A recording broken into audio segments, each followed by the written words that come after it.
Are you ever naughty? Sometimes, I bet. Well, little Miss Naughty was naughty all the time. She awoke one Sunday morning and looked out of the window. Looks like a nice day, she thought to herself, and then she grinned. Looks like a nice day for being naughty, she said, and rubbed her hands. That Sunday, Mr. Uppity was out for his morning stroll. Little Miss Naughty knocked his hat off his head and jumped on it. My hat! Cried Mr. Uppity. That afternoon, Mr. Clever was sitting in his garden reading a book. And do you know what that little Miss Naughty did? She broke his glasses. My glasses! Cried Mr. Clever. That evening, Mr. Bump was just standing there, minding his own business. And guess what little Miss Naughty did? She ran off with his bandages and bandaged up Mr. Small. He cried. It's difficult to say anything when you're bandaged up like that. Mr. Uppity and Mr. Clever and Mr. Bump and Mr. Small were very, very, very, very cross. Very, very, very, very cross indeed. Oh, what a wonderful Sunday, giggled little Miss Naughty as she walked along. And it isn't even bedtime yet. First thing on Monday morning, the Mr. Men had a meeting. Something has to be done, announced Mr. Uppity, who had managed to straighten out his hat.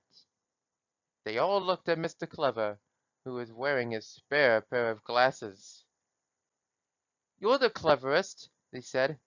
What's to be done about little Miss Naughty? Mr. Clever thought. He cleared his throat and spoke. I've no idea, he said.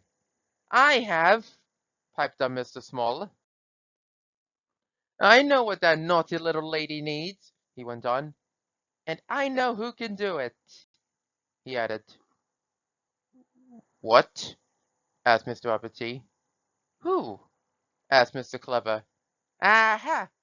Chuckled Mr. Small, and went off to see a friend of his. Somebody who could do impossible things.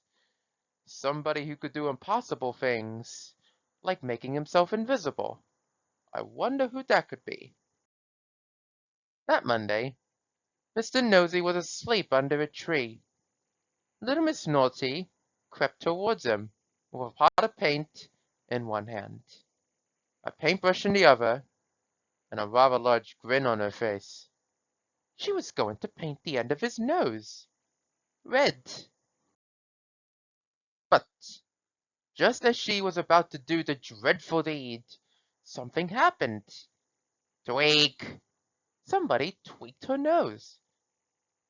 Somebody she couldn't see tweaked her nose. Somebody invisible. I wonder who. Ouch! Cried little Miss Naughty, and dropping the paint and paintbrush, she ran away as fast as her little legs would carry her. On Tuesday, Mr. Busy was rushing along, as usual. Little Miss Naughty, standing by the side of the road, stuck out her foot. She was going to trip him up, head over heels, and heels over head. But just before she did, something happened. Tweak! The invisible nose tweaker had struck again, and it hurt. Ouch! Cried little Miss Naughty, and ran away even faster than her little legs would carry her. On Wednesday, Mr. Happy was at home, watching television. Outside, little Miss Naughty picked up a stone. She was going to break his window. Naughty girl! But As she brought her arm back to throw, guess what? That's right. Tweak. Ouch! Cried little Miss Naughty as she ran off, holding her nose. And so it went on. All day Thursday. Tweak. All day Friday. Tweak, tweak. All day Saturday. Tweak, tweak, tweak. By which time, little Miss Naughty's nose was bright red.